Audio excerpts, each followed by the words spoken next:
Ayah saya meninggal saat saya masuk pesantren. Dan baiknya saya rasakan luar biasa. Beliau mengajar di musalla kecil dulu, sekarang jadi masjid. Itu saya selalu dibawa. Beliau mengajar, saya tidur. Sekarang gantian saya mengajar, beliau tidur. Dan kadang dipangku, gendong sampai pulang. Saya pernah sengaja pura-pura tidur untuk ingin tahu apa yang dikerjakan ayah saya di jalan. Jaga betul supaya nggak bangun. Begitu saya disimpan di kasur dan bangun, diajak bercanda. Saya mau masuk pesantren, beliau nggak sempat ngantar. Saya bertemu, beliau menangis, peluk saya, minta maaf, nggak bisa ngantar ke pesantren. Saya belum mengerti apapun saat itu. Saya bertekad, insya Allah saya belajar dengan sungguh-sungguh. Sepekan, 2 pekan saya dapat panggilan pulang. Saya tanya pada kakak saya yang ikut, sekarang ada di sini. Di mana ayah? Beliau nggak jawab. Sampai di Bandung, paman saya, sekarang saya ke MUI Jawa Barat, langsung menyampaikan, nampaknya nggak akan terkejar sampai sana, mungkin sudah dimakamkan. Saya ngerti, paham saat itu bahwa beliau telah wafat. Maka saya pulang. Maghrib saya sampai, saya dapati ibu di ruangan tengah. Saya datangi, saya menahan tangis, tidak menangis sedikit pun, untuk membahagiakan ibu saya. Saya datang, saya peluk, saya temani tidurnya. Itu pertemuan saya dengan ayah saya terakhir di mimpi. Saya bermimpi melihat sudah pakai kemeja, tersenyum, mendadahi saya. Sudah. Besoknya saya cari ke kamar, ternyata Allahu Akbar, apa yang selama ini saya pelajari di pesantren, kitabnya sudah ada di kamar semua, sudah disiapkan. Saya menangis saat itu. Saya bawa mushaf. Jadi bapak saya, ayah saya, itu bajunya pun saat wafat dibagikan kepada sahabat-sahabatnya. Bajunya, kitab-kitab ini dibagikan. Ibu saya menunjukkan kemudian ada jam yang nanti nak pakai. Saya bilang, simpanlah. Saya bawa mushaf. Dengan mushaf itu saya duduk di ruangan tengah, saya menghadap ke kiblat dan saya mohon kepada Allah, ya Allah, saya tak punya kemampuan lagi membahagiakan ayah saya saat hidup di dunia, tapi mohon jadikan setiap huruf dalam Al-Quran ini, ya Allah, pahalanya mengalir untuk ayah saya. Begitu saya bacakan saat itu, tak bisa saya berhenti, dan tiba-tiba langsung masuk ayatnya, artinya, posisinya, nomornya, gak pernah berhenti, masuk. Saya bertekad ingin berbuat baik. Puncaknya saya sekolah. Ibu, ya Allah, saya ingin berbakti pada ibunda saya. Anda tahu apa yang terjadi? Demi Allah saya katakan, ketika Anda bersabar, ibu saya, Bu, Pak, itu krisis 97A. Waktu krisis saya masuk pesantren, saya diberikan sempurna bekal seperti anak-anak lain. Rupanya ibu saya sudah tanya kepada santi-santi, orang tuanya, berapa bekal Anda kasihkan? Dikasih yang paling tinggi itu dikasihkan pada kami tiap bulan. Saya terima. 1 kali libur saya pulang dari jauh, ibu saya tersenyum melihat sedang jemur pakaian, lihat saya. Begitu saya tiba, kaget saya. Kok pakaian ibu saya, pakaiannya nggak cocok dipakai gitu. Ini bukan pakaian ibu saya, kayak kain pel lah kalau sekarang. Saya masuk ke rumah, saya kejar, saya buka pakaiannya, lemarinya, saya nggak temukan sedikit pun. Saya kejar kakak saya, dia sudah siapkan makan. Kak perempuan kami yang kedua, mana pakaian ibu saya? Perhatikan jawabannya. Dia menangis saat itu.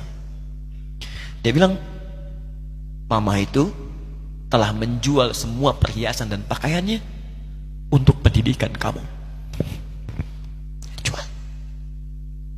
Untuk kita, katanya. Jual. Dan bertahan dengan 150.000 per bulan saat krisis. Jadi rupanya ibu saya itu makan nasi sehari cuma sekali. Beliau mengajar. Di berangkat sekolah itu cuma makan pisang, minum kopi, makan nasinya malam.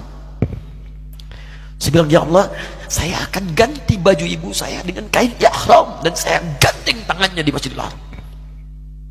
Itu apa yang terjadi? Begitu saya kuliah di Libya, alhamdulillah, saya berangkat, saya mulai mengajar, saya serius belajar. Saat itu kemudian Allah mulai berikan jalan. Saya ingin sungguh-sungguh. Malam saya bangun, saya sholat, saya belajar, saya menghafal Quran, saya belajar riwayat Quran. Sampai puncaknya tiba. Saya ditugaskan pemerintah Indonesia saat itu untuk jadi petugas haji di Mekah. Saya telepon ibu saya.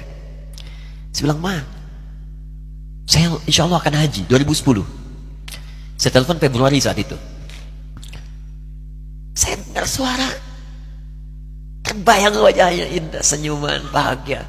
Alhamdulillah, nak. Kapan berangkat? Tahun ini insya Allah. Saya bilang, dan saya tidak akan pernah berangkat kecuali mama pun akan berangkat. Terdengar nada pesimis tapi senyum. Dari mana katanya? Allah akan kasih, saya bilang. Saya sedang bekerja berusaha karena Allah. Mustahil Allah akan sia-siakan kita. Berapa butuhnya? Porsinya 25 juta. Kapan harus ada? Bulan Juni.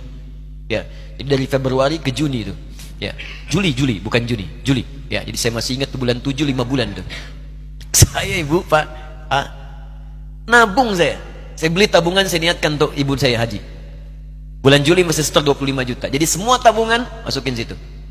Ada yang ngajar ngasih, masukin situ. Masukin semua. Tepat sepekan sebelum itu kemudian didaftarkan, saya buka tabungan. Allahu Akbar, karunia Allah luar biasa. Tadi butuh berapa? 25 juta. Begitu dibuka, Masya Allah, 1 juta. Karena beasiswa nggak banyak, 1 juta.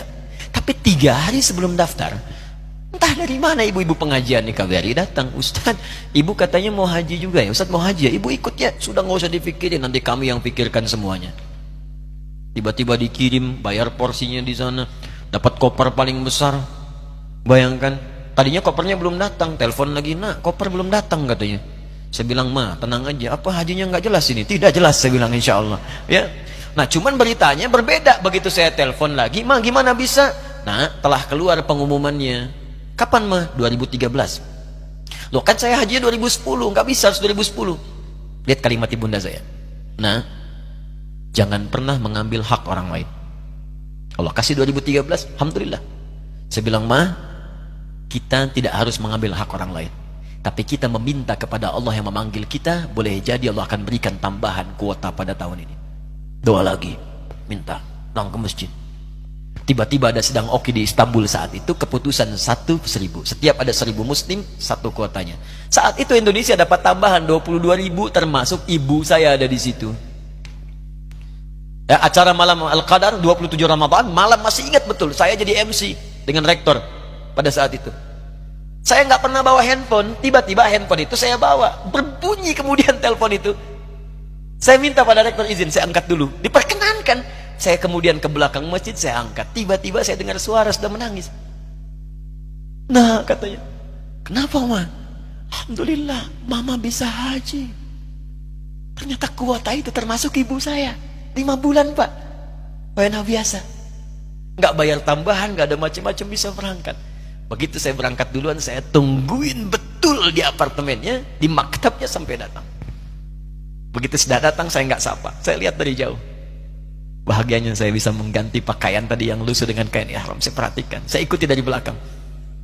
Di lift, saya ikuti. Di jalan, saya ikuti. Begitu sampai Masjidil Haram, saya gandeng tangannya. Ma, kita sama-sama. Labbaik Allahumma labbaik. Labbaik la syarika lak labbaik. Saya tawaf, saya gandeng ibu saya lindungi supaya dapat kenikmatan dalam tawafnya. Begitu saya rasakan bagaimana Sayyidah Hajar bekerja keras untuk Ismail. Saya balas di situ. Saya gandeng tangan yang kanan. Saya minta pada Allah, muliakan ibu saya, ya Allah, muliakan ibu saya, muliakan.